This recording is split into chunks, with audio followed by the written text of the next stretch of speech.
G'day. In this video I'm going to tell you all about my table saw, which is the DeWalt DWE7485.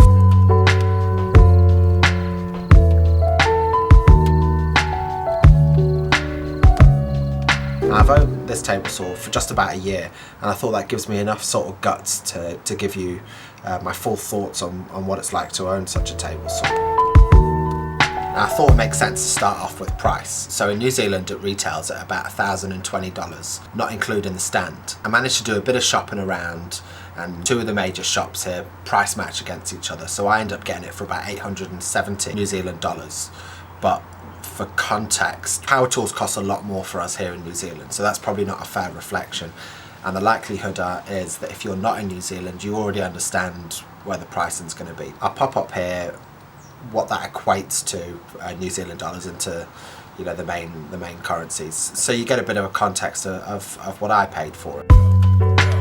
Why did I choose this table saw? Now, I wanted a small portable job site saw as the price range fits, as does the size and portability. For me, I work out of a garage and like the idea of being able to move the saw around to suit my application. As I'm early on in my woodworking journey, I was reluctant to spend large and get a more serious table saw, and I knew that this would fit most of my needs for the next few years. So I went to every major retailer in the city I live in, which is Christchurch, New Zealand, to see the different table saws on the market, and this one definitely stood out the most for me. I was, before that point, quite prepared to go for the lower end of the scale, namely the Ryobi. I'd had my eye on it because of the price point, but then once I'd read a few reviews on it, mainly around its fence and its operability, and then especially when I went down and I saw the two of them side by side, I knew that the DeWalt was the one for me.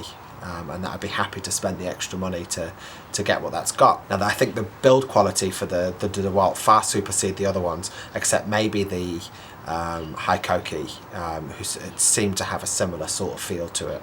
And one that I did think was a little bit disappointed in that range was the Makita. And although I'm a big fan of their tools, I just think that the table saw didn't really have much going for it in comparison to the build quality of the DeWalt. So what's great about this saw? For a small saw like this, it packs a punch, but I'd say that the biggest bonus for me is that rack and pinion fence. It's an absolute joy to use. It locks in position well, and moves around with great accuracy. It seemed to be accurate right out of the box, which is great because I'm not good with that sort of fiddly, trying to get it right before I've had a chance to really play with it, kind of, you know. Another bonus is it's really light and easy to move. Handles on it easy enough to move. There's no real issues with getting it around my garage, and it also fits really nicely into my truck. So when I have to take it off of the stand, I've got just a normal small size pickup truck with the flatbed with a lid on it, and it fits really nicely in that space, which is a big bonus for me in the event that I ever need to take it to a job site or take it to somewhere else to work. I'm not held back by not being able to fit it securely into my vehicle. So what's not so good? So it's only a 210mm blade. I'm not sure what that is in inches, I'll put it there, which does slightly restrict the possibilities with this saw, especially if you pop a crosscut sled on top of it, which I do. You do lose a few millimeters there, and in doing so, your maximum cutting ability is already on the smaller end of the scale. Another thing I've noticed a few times is that the blade adjustment wheel moves during a cut.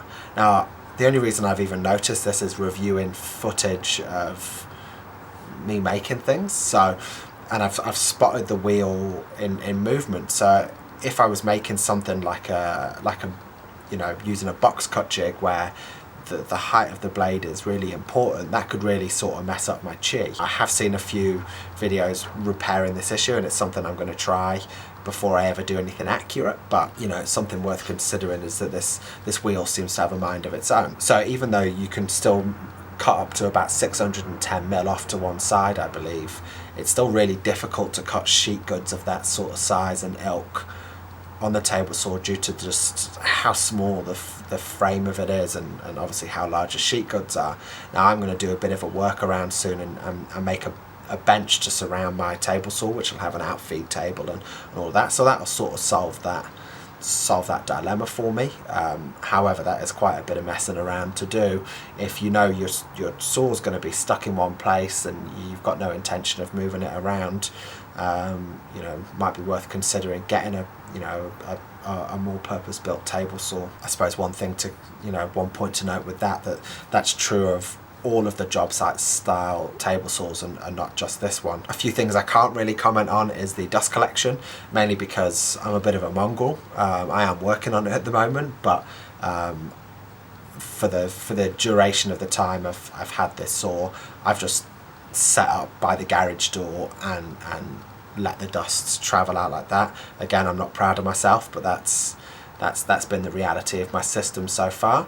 But I am working on that. I've seen a few people that have hooked up a vac, and it seems just as comparable as the rest within that range. Another thing that I think's a bit of a negative is the mitre gauge. However, I'll put a link down below to a video by Hugh and All, a fella called Ben, and he's done a review of a few of the cheaper mitre gauges you can get off, Banggood and that kind of thing, that will solve your problem of a poorly made mitre gauge. The reality, again, with this whole range of job site saws is that the mitre gauge is always a bit terrible. I put together a crosscut sled pretty quickly, and that served me. When it comes to any other sort of angles, I've just veered away from it for now. It's not been a big part of me making things so far, so it hasn't really been a big issue. So if I had my chance again, would I still buy the saw? Yes I would. I love this saw, and I can see a long future for me in this saw. It's done everything I need, including cutting hardwoods, a part of a deck build I've done recently. Everything I've needed from it, it's excelled at.